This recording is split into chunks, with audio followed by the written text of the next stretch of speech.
The world champion Black Ferns are on their way home tonight. Having won the Rugby World Cup yesterday morning, they're returning to the country and to the occupations that many of them have as amateur players, police officers, teachers, students, you name it.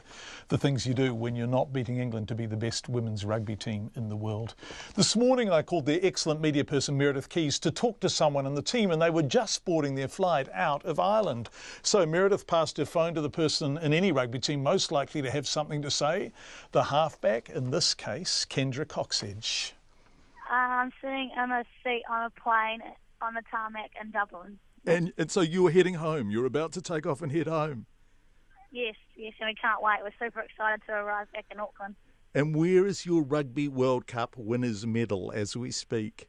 It's folded. It has been around my neck the whole time. Just as I've sat down, I have folded it nicely and put it in the seat in front of me. Just for the 8 hours, and then I'll be putting it back on again. It gets a bit heavy around the neck. What's it feel like when you wear it? Oh, it feels absolutely fantastic. Nothing's better than having a gold medal around your neck. No, I've got no experience of it, but I can imagine it must be the most amazing thing. Oh, it definitely is. Can we talk about the game? Because I was sitting at home on the couch, and after that first yellow card, England gained not only a kind of momentum in the game, but I thought a psychological ascendancy. And you guys looked a bit like, holy moly, this isn't going according to plan. Now, everyone talked about how you rebuilt after half-time, but I thought the crucial period was just before the end of the first half, where you just seemed to take stock and start getting it right yourself. Do you remember how tough those minutes were after the yellow card?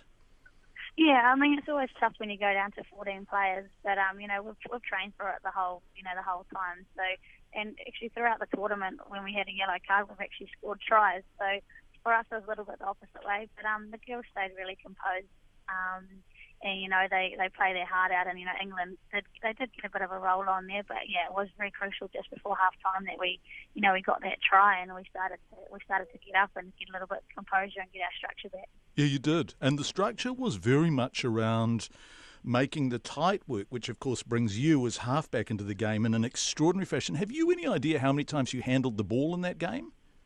Actually, I don't actually have those stats, but I've definitely lost my voice, and that's not because of last night. That's from the game. Yeah, you were yapping, and you were just driving, and your arms were going like windmills.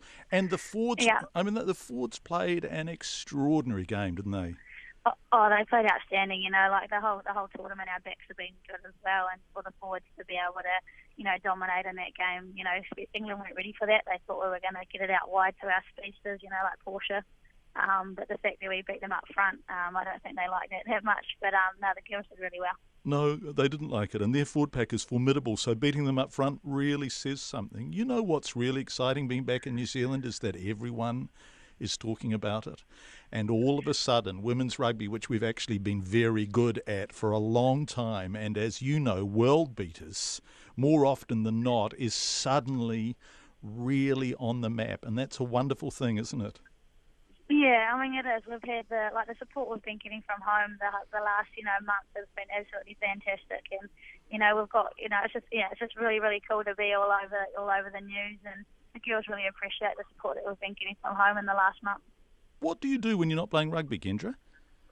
I'm a women's rugby development coordinator for the New Zealand Rugby Union. So my job is to grow the game for girls by creating pathways and being role models for these young girls and try and get them into playing the game. So it kind of suits me quite well. Isn't it exciting? I look after the whole Crusader region. So from Tasman all the way down to Timaru and over to the west coast. And the fastest growth in rugby in New Zealand is female players, right? Overwhelmingly. Yes, it is. And winning a World Cup like this is only going to help it. And for these young girls coming through, being able to see it on TV and get some role models, it's absolutely fantastic. It's wonderful, isn't it? Who was your role model when you were little? Well, for me it was mostly just around the All Blacks stuff. Andy Ellis was a big role model of mine growing up. I looked up to him a lot. He plays quite a similar game to how I play, and so he was my idol when I was growing up.